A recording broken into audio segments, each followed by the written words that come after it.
여러분 안녕하십니까? 네.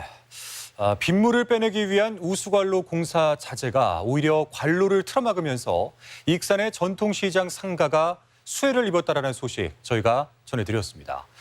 결국 장마에 대비하기 위한 공사가 오히려 장마 피해 큰 피해를 입힌 건데요. 왜 하필 집중호우가 예상된 시점에 공사가 진행된 것인지, 그리고 공사 자재는 왜 고정되지 않고 방치된 것인지 좀처럼 납득되지 않는 점이 한두 가지가 아닙니다. 허현호 기자가 취재했습니다. 공터에 이리저리 뒤엉킨 채 놓여있는 우수관 보강공사용 플라스틱 자재. 성인 남성 키의 2배가 넘을 정도로 어마어마한 양이 산더미처럼 쌓여 있습니다. 익산 중앙시장과 매일시장 인근 우수관로를 틀어막고 있었던 해당 자재의 양은 무려 20여 톤으로 추산되는데, 막힌 우수관로 때문에 시장 상가 200여 곳은 이틀여 만에 2차례나 침수 피해를 입어야 했습니다. 해당 자재는 지난해 8월부터 진행된 익산 시내 노후관로 1.3km 보수공사에 쓰였습니다.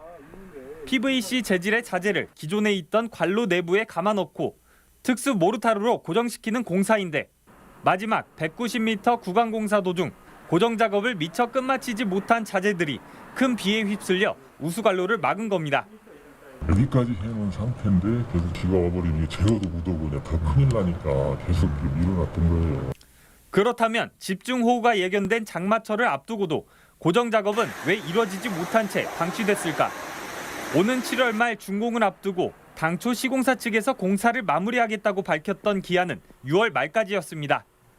하지만 6월 18일부터 비가 내리기 시작했고, 이후 집중호우 예보에 공사를 진행하지 못한 채 현장이 방치됐다고 말합니다.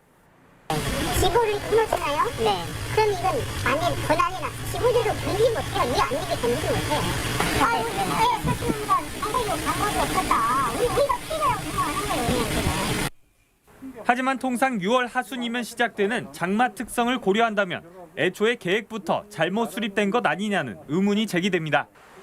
우수관로의 용도가 결국 빗물을 빼내는 목적이라는 점에 비춰보면 공사의 1차 목표는 올해 장마 대비가 됐어야 한다는 점은 당연했습니다. 어쩔 수 없이 공사 기간이 부족했다면 차라리 안전을 위해 공사 기간도 늘리지 못할 이유도 없었습니다. 당연히 공사 기간을 맞추기 위해서 우기에 공사를 진행을 했었을 상황인데요. 올해도 그런 것들을 예상을 했었으면은 공사 중지 명령을 하고 그와 따른 안전 조치도 같이 병행을. 결국 익산시의 미흡한 관리 감독이 수해뿐만 아니라 무려 35억 원이 투입된 공사까지 막대한 차질을 불러일으킨 상황. 심지어 익산시는 첫 번째 침수 시점에서 해당 공사와 수해의 연관성을 고려조차 하지 못했습니다.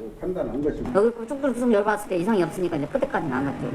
그러니까 그때 흔들릴 수도 있고, 그때 흔들렸다가 이번에 또 확 오니까 또 나왔어. 네. 그렇게 이제 우리는 추정을. 공사 기간 설정부터 1차 침수 직후 초기 대응까지 이어진 익산시의 안일한 행정에 장마를 대비한다며 진행된 공사가 오히려 큰 수해를 입히는 황당한 상황이 연출됐습니다. MBC 뉴스 허윤호입니다.